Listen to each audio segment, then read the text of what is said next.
Price is how much money you pay for something. Value is how useful or important that thing is to you. In simple words, price equals money paid value equals benefit received.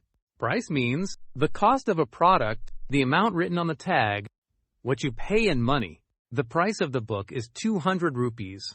Value means how helpful something is, how much it improves your life, how important it feels to you. The book gives you knowledge, so its value is high.